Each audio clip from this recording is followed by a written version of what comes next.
Hello friend, टीचमेट में आपका स्वागत है। बीपीएससी द्वारा आयोजित होने वाली प्रधान शिक्षक परीक्षा जो अभी कुछ ही दिनों के बाद निर्धारित है, अब उसमें काफ़ी कम समय बचा है। तो इसी को ध्यान में रखकर हम लोग ये मैथ का 8वां प्रैक्टिस सेट लेके आए हैं। उम्मीद है कि आपने पिछले सभी सेटों को बना लिया होगा। अगर अभी आपने नहीं बनाया है तो मैं आपसे रिक्वेस्ट करूँगा कि आप उन सबको भी एक बार ज़रूर देख लें, क्योंकि एग्ज़ाम में मैथ ऐसा सब्जेक्ट है जिसको अगर आप हल कर लेते हैं तो आपके मार्क्स काफ़ी बढ़ जाएंगे, क्योंकि ये जो नंबर होते हैं ना वो पूरे कंफर्म नंबर होते हैं। और इसमें हम लोग कुछ ऐसे क्वेश्चन को शामिल किए हैं जो आपको कॉन्सेप्ट बेस्ड हैं और कुछ क्वेश्चन ऐसे हैं जो टीचिंग पेडागोजी से रिलेटेड हैं। तो चलिए शुरू करते हैं आज का प्रैक्टिस सेट। हमारा पहला प्रश्न है 19,995 प्राप्त करने के लिए 9,599, 5,995 और 9,995 के योग से क्या घटाना होगा। तो इसके लिए हमें ये करना होगा कि यहाँ पर जो संख्याएं दी हुई हैं इन सभी को आपस में इन तीनों को जोड़ के और इससे आपको घटा लेना होगा। इनका योग जो आएगा, आप इन सभी को अगर आप जोड़ेंगे तो आपको 25,589 प्राप्त होगा। यानी इन तीनों को अगर आप ऐड करेंगे तो 25,589 ये प्राप्त होगा। और इसको आप इसमें से माइनस करेंगे, तीनों में से अगर आप घटाएंगे इसको तो आपको ये बी आंसर जो है वो प्राप्त हो जाएगा। तो यहाँ पर सही आंसर हो जाएगा ऑप्शन बी। यानी इसके योग में से आपको इसको घटाएंगे तो ये वाला प्राप्त हो जाएगा। हमारा नेक्स्ट क्वेश्चन है, निम्नलिखित में से कौन संख्या 55,55,555 को प्रदर्शित करता है। तो काफ़ी आसान क्वेश्चन है, लेकिन कई बार हम लोग जल्दबाजी में गलती कर लेते हैं। तो आप थोड़ा ध्यान से इसको पढ़ेंगे तो देख लेंगे कि कौन सा 55,55,555 यानी इकाई, दहाई, सैकड़ा, हज़ार, 10,000 और लाख, इस तरह से आप करके सावधानी से मिलान कर ले। तो यहाँ जो हमारा पहला ऑप्शन है वो सही है। यानी यहाँ पर पहला ऑप्शन हमारा 55,55,555 है।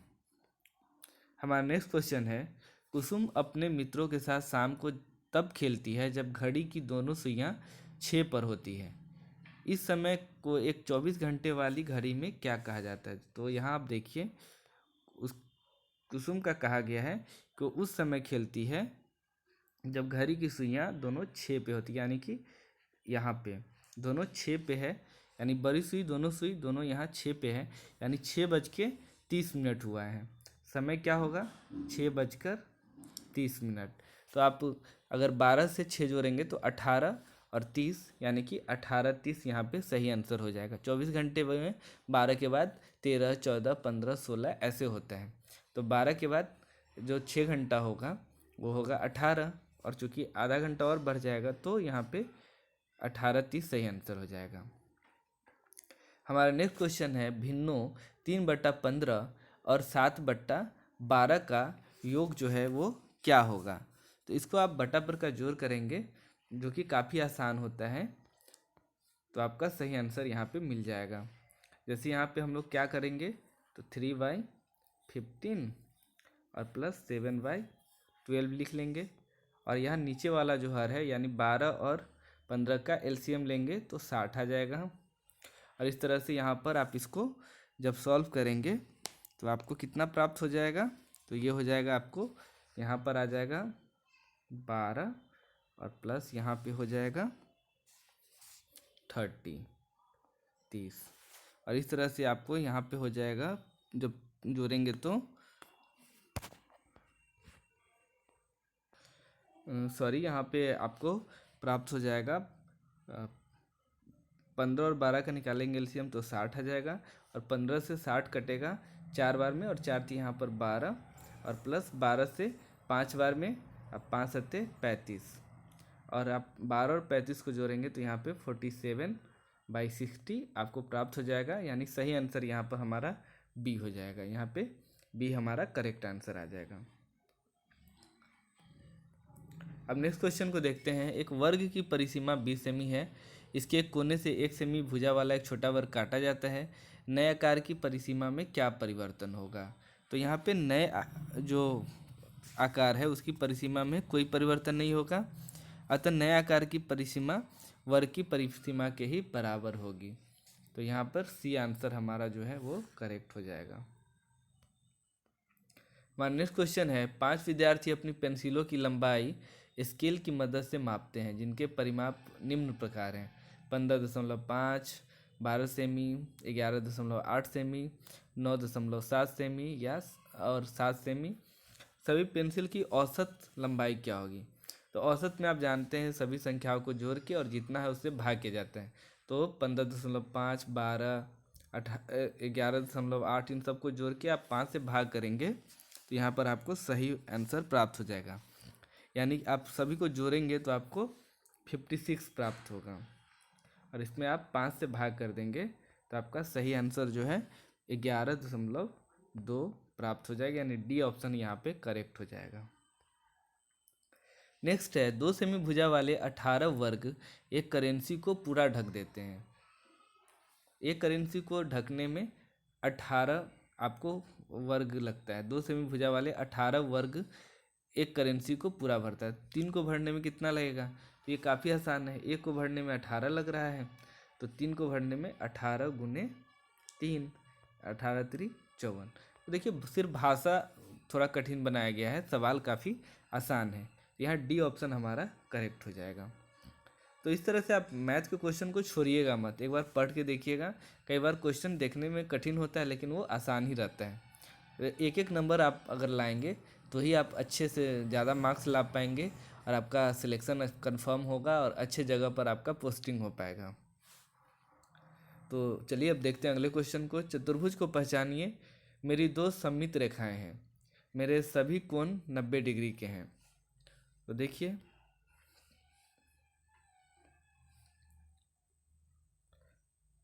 जैसे इसमें अगर आप ध्यान देंगे तो यहाँ पर सममित रेखाएं उसको कहते हैं जो 2 बराबर भागों में इसको बांट सकता है। जैसे यहाँ से इसको एक और यहाँ से ऐसे 2 बराबर भागों में इसको 2 तरह से बांटा जा सकता है। तो इसके 2 सममित रेखाएं होती हैं और सभी कोण 90 होते हैं। आप जानते हैं कि आयत के सभी कोण 90 होते हैं।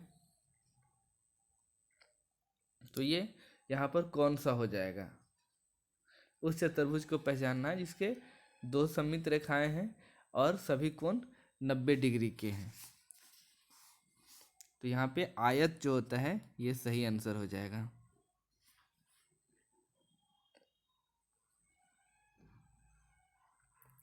नेक्स्ट है, 4 रंग नीला, पीला, काला और सफ़ेद की कमीजें क्रमशः 5, 10, 12 और 15 के पैकेटों में उपलब्ध हैं।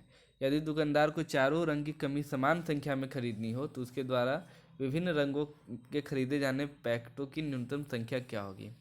तो ऐसी परिस्थिति में पहले हम इस सभी का एलसीएम ले लेंगे। जैसे 5, 10, 12 और 15 का एलसीएम लेंगे तो आपको 60 प्राप्त हो जाएगा और उसके बाद आप जिसका संख्या निकालना है उससे भाग करते चलें। जैसे पहला हमारा कमीज है जो नीला रंग है वो है 5, तो आप 60 में 5 से भाग करेंगे तो आपको क्या प्राप्त होगा? 60/5 बराबर हो जाएगा 12, यानी नीला हमको 12 चाहिए। तो देखिए यहाँ ऑप्शन में आप देखेंगे तो सी ही ऑप्शन एक ऐसा है इसमें नीला 12 है। तो इस तरह से हमारा सही आंसर हो जाएगा सी। आप पूरे को भी निकाल के चेक कर सकते हैं लेकिन यहाँ चूँकि सारा ऑप्शन अलग है इसलिए हम आसानी से इसको अलग कर पाए हैं। नेक्स्ट है, रेणुका ने तय किया कि वह रस्सी और कील की मदद से मैदान पर एक वृत्त बनाएगी। उसने एक पतली रस्सी ली और उसके चारों सिरों को एक कील से बांध दिया। फिर उसने एक मित्र की मदद से वृत्त बनाया। दी गई परिस्थिति में निम्नलिखित में से कौन सा कथन सत्य है? तो यहाँ आप देखिए इस तरह से रेणुका ने किया, एक उसने वृत्त की रचना की ऐसे और वहाँ पर मतलब वो बीच में एक और यहाँ से ऐसे रस्सी लेके उसने इस तरह से घूमते हुए एक वृत्त की रचना करी। तो आपको ये जो यहाँ से डोरी का लंबाई है वो क्या होगा? अब वो जानते हैं कि त्रिज्या होता है, यहाँ डोरी जो हो जाएगी वो त्रिज्या हो जाएगी क्योंकि त्रिज्या को ही यहाँ घूम रहा है चारों तरफ। तो यहाँ पर है कि प्रयोग की गई रस्सी की लंबाई उस वृत्त की जीवा की लंबाई के बराबर है, तो ये गलत हो जाएगा। प्रयोग की गई रस्सी की लंबाई उस वृत्त के व्यास की लंबाई के बराबर है, ये भी गलत हो जाएगा। प्रयोग की गई रस्सी की लंबाई उस वृत्त की त्रिज्या की लंबाई के बराबर है, तो ये ऑप्शन हमारा यहाँ पे करेक्ट हो जाएगा। तो यहाँ सी ऑप्शन हमारा करेक्ट है।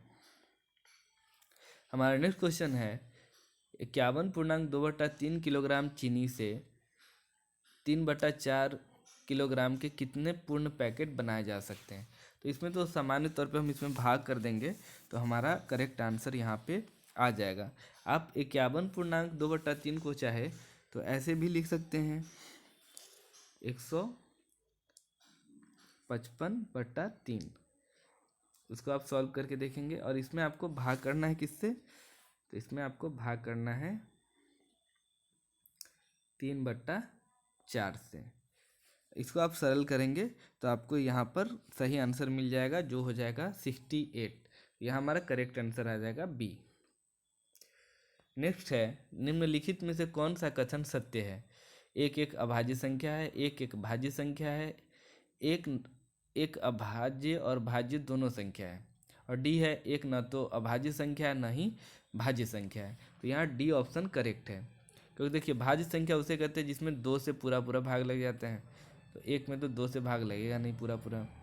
और अभाज्य संख्या भी नहीं, क्योंकि उसके 2 गुणनखंड होते हैं, एक तो एक और एक दूसरा स्वयं। तो यहाँ 2 गुणनखंड नहीं हो रहे हैं, तो इस तरह से ना तो यहाँ पर ये अभाज्य और ना ही भाज्य है, तो डी ऑप्शन करेक्ट हो जाएगा। हमारा नेक्स्ट क्वेश्चन है एक त्रिभुज के कोणों का अनुपात 5:6:7 है, सबसे छोटे कोण की माप क्या होगी। तो देखिए ऐसे प्रश्न में क्या करते हैं, जो अनुपात में दिया हो तो इस सबको आप जोड़ के देख लें। तो जैसे 5, 6 और 7 को जोड़ेंगे तो आपको कितना आएगा, तो 6, 5, 11 और 11 और 7 18। और आप जानते हैं कि तीनों को मिला करके, यानी ये तीनों कोण मिला के कितना होता है, तो 180 डिग्री होता है। तो अगर 18 बराबर 180 डिग्री है तो 1 बराबर कितना होगा, तो 180/18 यानी कि 10। तो यहाँ पर आपको एक पता चल गया कि 1 10 है, तो आपको सबसे छोटा निकालना है। तो आप यहाँ देखिए सबसे छोटा इसमें कौन सा है, वो 5 है। तो 5 × 10, क्योंकि 1 10 है तो 5 कितना होगा, 5 × 10 यानी 50। तो बी ऑप्शन यहाँ पे करेक्ट हो जाएगा। नेक्स्ट क्वेश्चन है बिमल अपने जन्मदिन पर एक कैंडी का एक पैकेट लाया, उसने 1/3 जॉन को, 1/4 राधा को। तो देखिए 1/3 कैसे लिखते हैं हम लोग, 1/3, और 1/4 कैसे लिखेंगे, 1/4। 1/5 भाग सुष्मिता को और 1/6 भाग मिकू को दिया। बची हुई 6 कंडियाँ उसने स्वयं खा ली और 6 उसके बावजूद भी उसके पास बच गया। तो आप सब मान लीजिए टोटल उसके पास x रहा होगा, तो सबको आप जोड़ करके 6 उसमें ऐड कर लेंगे। यानी इसको चाहे तो आप ऐसे भी लिख सकते हैं कि x/, मान लीजिए टोटल x रहा हो तो x/3, क्योंकि 1/3 है, फिर 1/4 है, फिर 1/5 है, तो x/5 प्लस x/6, और 6 बच जाता है तो 6 और, तो ये टोटल मिला के कितना होगा, x हो जाएगा। इस पूरे को आप सॉल्व कर लेंगे तो x का वैल्यू यहाँ निकल जाएगा, जो कितना होगा, तो x बराबर हो जाएगा 120, यानी कि बी ऑप्शन हमारा करेक्ट हो जाएगा। नेक्स्ट है बढ़ते हुए क्रम में व्यवस्थित 7 क्रमागत सम संख्याओं का योग 98 है, तो इस क्रम की तीसरी संख्या क्या होगी। तो देखिए आपको पहले सम संख्याओं को क्रमागत रूप से लिखना है, यानी मान लीजिए पहली संख्या x है, तो अगली जो सम संख्या होगी वो होगी x+2, उसके बाद होगी x+4, इसी तरह से हम 7 आगे बढ़ा लेंगे, ठीक है। और सबको अगर आप ऐड करेंगे तो कितना आएगा, तो वो हो जाएगा 98। और इस तरह से आप सॉल्व करके x का मान निकालेंगे तो आपको x का वैल्यू पता चल जाएगा, जो होगा, आप पूरे को सॉल्व करेंगे ना, तो यहाँ पर आपको तीसरी संख्या निकालना है, तो वो हो जाएगा 12। x आपको निकलेगा 8, और उसमें तीसरी संख्या आप जब जोड़ेंगे तो तीसरी संख्या हमारी हो जाएगी x+4, क्योंकि पहली x, दूसरी x+2 और तीसरी x+4। तो यहाँ पे 8 + 4 बराबर 12 आपको प्राप्त हो जाएगा। चलिए अब कुछ पेडागोजी से रिलेटेड जो क्वेश्चन होते हैं शिक्षण विधि से संबंधित, उसको हम लोग देखते हैं। इसमें हमारा पहला प्रश्न है, शुरुआती प्राथमिक कक्षाओं के विद्यार्थियों को संख्याओं के शिक्षण के संदर्भ में निम्नलिखित 3 कथन दिए गए हैं। पहला, विद्यार्थियों को वस्तुओं की संख्या एवं उनकी राशियों के बारे में सोचने के लिए प्रोत्साहित करना जब वे उनके लिए अर्थपूर्ण हो। दूसरा, अंकों को नाम को याद करके गिनती सीखने के लिए विद्यार्थियों को प्रोत्साहित करना। या तीसरा, विद्यार्थियों को चल वस्तुओं से समुच्चय बनाने के लिए प्रोत्साहित करना। कौन से कथन यहाँ पे सही है वो आपको बताना है। और यहाँ पर है पहला ऑप्शन हमारा सही है, ए और सी। बी, याद करना, रोट लर्निंग को हमेशा डिस्करेज किया गया है, आप ये ध्यान रखें, चाहे वो कोठारी आयोग हो या फिर 1986 की शिक्षा नीति हो, एनसीएफ हो, नई शिक्षा नीति हो, कहीं भी रोट लर्निंग को सपोर्ट नहीं किया गया है। तो यहाँ पे हमारा ए ऑप्शन करेक्ट हो जाएगा। हमारा अगला प्रश्न है, निम्नलिखित में से कौन सा वैन हिले के अनुसार ज्यामितीय विवेचन के स्तरों के सही क्रम को निरूपित करता है। तो इसमें सबसे पहला होता है दृश्यीकरण, फिर होता है विश्लेषण, फिर होता है संबंध बनाना, फिर आता है निगमन और अंत में आता है स्वयं सिद्धि। यानी ऑप्शन सी हमारा यहाँ पे करेक्ट है। तो वैन हिले का जो ज्यामितीय पिरामिड है उसमें सबसे फर्स्ट पर आता है दृश्यीकरण, फिर आता है विश्लेषण, संबंध बनाना और निगमन, फिर अंत में स्वयं सिद्ध। तो ये आप ध्यान रखिएगा, ये क्रमबद्ध रूप से ऐसे ही चलता है। हमारा अगला प्रश्न है, निम्नलिखित कथनों में से कौन सा कथन गणितीय कार्यों के लिए उपयुक्त नहीं है। तो यहाँ पर हमारा ऑप्शन बी जो है कि अगर गणितीय कार्य कठिन है तो वह विद्यार्थियों को व्यस्त नहीं रख सकता है, यह उपयुक्त नहीं है। वह रोचक होना चाहिए, कठिन से कोई दिक्कत नहीं होता है, बच्चे उस कार्य को करते हैं। तो यहाँ हमारा बी ऑप्शन गलत है। नेक्स्ट है, निम्नलिखित कथन में से कौन सा कौशल व्यक्त किया गया है जो वस्तुओं के प्रमात्रीकरण को समझने के लिए बच्चे की सहायता करेगा। और हमारा यहाँ है, बच्चों मनोगत 2 में 1, 3 में 2, 4 में 3, 5 में 4 आदि इत्यादि सम्मिलित करता है। तो ये किस चीज़ के बारे में है आपको ये बताना है, कौन सा कौशल यहाँ व्यक्त किया जा रहा है। 2 में वो 1 को, 3 में 2 को, 4 में 3 को और 5 में 1 को। तो वो इस तरह का अगर वो बच्चा कर पा रहा है तो वह कौन सा कौशल को प्रदर्शित कर रहा है। तो वह यहाँ पे पदानुक्रमिक समावेशन, यानी वो क्रम से वो चला रहा है, हर में एक कम करके वो बता रहा है। यहाँ पे बी ऑप्शन करेक्ट हो जाएगा। नेक्स्ट है, प्राथमिक गणित कक्षा में विनोद की अवधारणा के परिचय के लिए निम्नलिखित रणनीतियों में कौन सी अति उपयुक्त है। विद्यार्थियों के समक्ष विनोद पर इबारती सवाल रखना, 1/2 और 1/4 को निरूपित करने के लिए चित्रों से के चार्ट बनाना, संख्या रेखा पर एक भिन्न को निरूपित करना या कागज मोड़ने की क्रियाकलाप को सममित आयताकार पट्टियों एवं वृत्तीय वृत्ताकार कटआउट के साथ करना। तो यहाँ पे सही जवाब है ऑप्शन डी, यानी कागज मोड़ने के क्रियाकलाप को सममित आयताकार पट्टियों एवं वृत्तीय वृत्ताकार कटआउट के साथ करना। हमारा नेक्स्ट क्वेश्चन है, नीचे दिए गए 2 कथनों को अभिकथन और कारण की तरह चिन्हित किया गया है। जैसे अभिकथन है, प्राथमिक विद्यालय में गणित पाठचर्या को मूर्त से अमूर्त की ओर बढ़ना चाहिए। और दूसरा है, प्राथमिक कक्षा के विद्यार्थी बिना चिंतन सोचे गणित करना प्रारंभ कर देते। तो आपको ये देखना है कि इसमें से कौन सा सही है और कौन सा गलत है। तो यहाँ पे हमारा ऑप्शन सी, ए सही है किंतु आर गलत है, क्योंकि बच्चे बिना सोचे गणित करना प्रारंभ कर देते हैं, ये गलत है। जबकि मूर्त से अमूर्त की ओर बढ़ना ये सही है। पहले हम कंक्रीट चीज़ बताएंगे, फिर अब्स्ट्रैक्ट की ओर जाएंगे। यानी बच्चों के आँख के सामने जो चीज़ है वो पहले हम बताएंगे, फिर हम जो चीज़ नहीं है उसके बारे में बात करेंगे। नेक्स्ट क्वेश्चन है, राष्ट्रीय पाठचर्या रूपरेखा 2005 के अनुसार गणित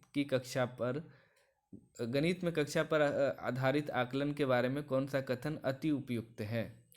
और इसका सही जवाब हो जाएगा ऑप्शन ए, इसे सिर्फ विद्यार्थियों के मूल्यांकन के लिए ही नहीं करना चाहिए बल्कि प्रतिपुष्टि प्रदान करने एवं शिक्षण अधिगम की प्रक्रिया को सुधारने के लिए भी करना चाहिए। तो ये बिल्कुल सही जवाब है।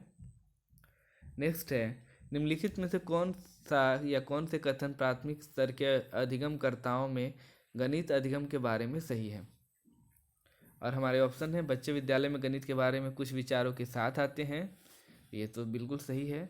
दूसरा, विद्यालय आने से पहले गणित के बारे में बच्चों में विचार मत स्कूली गणित के लिए असंगत होते हैं, तो ये तो गलत है। तो पहला ऑप्शन ही यहाँ पे हमारा करेक्ट हो जाएगा। 53 का ए ऑप्शन यहाँ उपयुक्त है।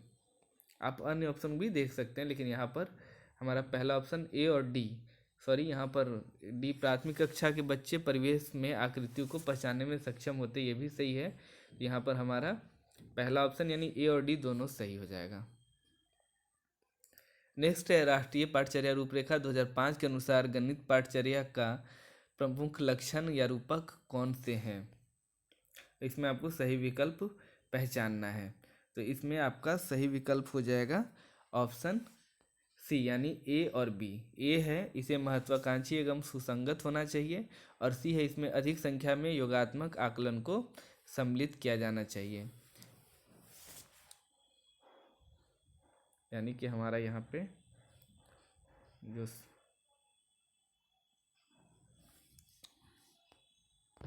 यहाँ थोड़ा सा मिस्टेक हो गया है, इसमें सही जवाब हो जाएगा ऑप्शन सी, यानी ए और बी जो ऑप्शन है वो करेक्ट होंगे।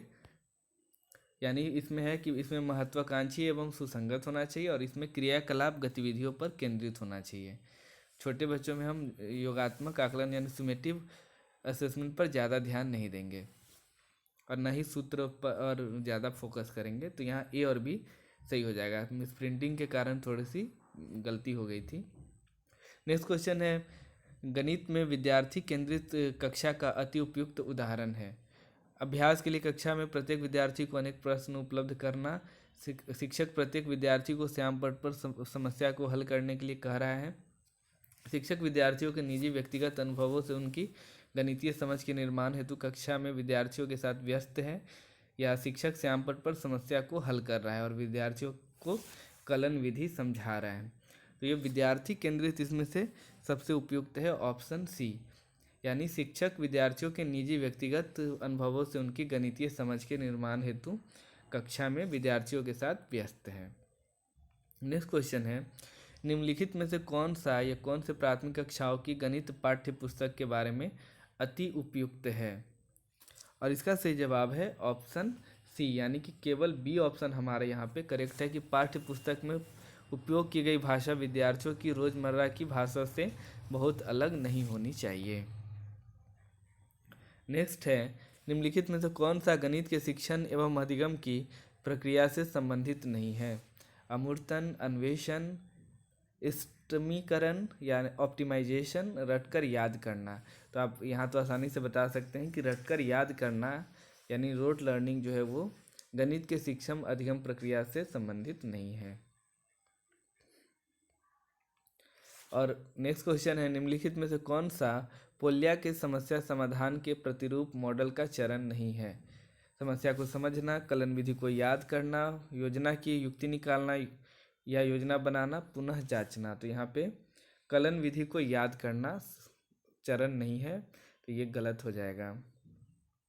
नेक्स्ट क्वेश्चन है, 73 + 35 + 27 की तरह से दी गई तीन संख्याओं का जोड़ या योग करते समय एक विद्यार्थी निम्नलिखित रूप से परिकलन करता है। यहाँ थोड़ा सा एक मिस्टेक है, यहाँ प्लस आप लोग देखेंगे तो यहाँ प्लस है, तो इसको यह किस रूप में कर रहा है, किस, तो यहाँ पर आप देखेंगे कि वो क्रम विनिमय और साहचर्य नियम का प्रयोग कर रहा है।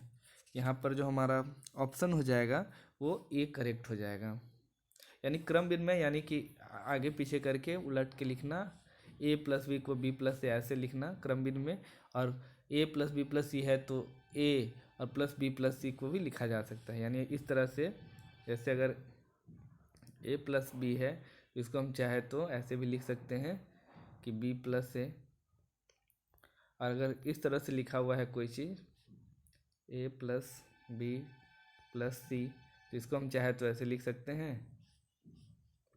a + b + c।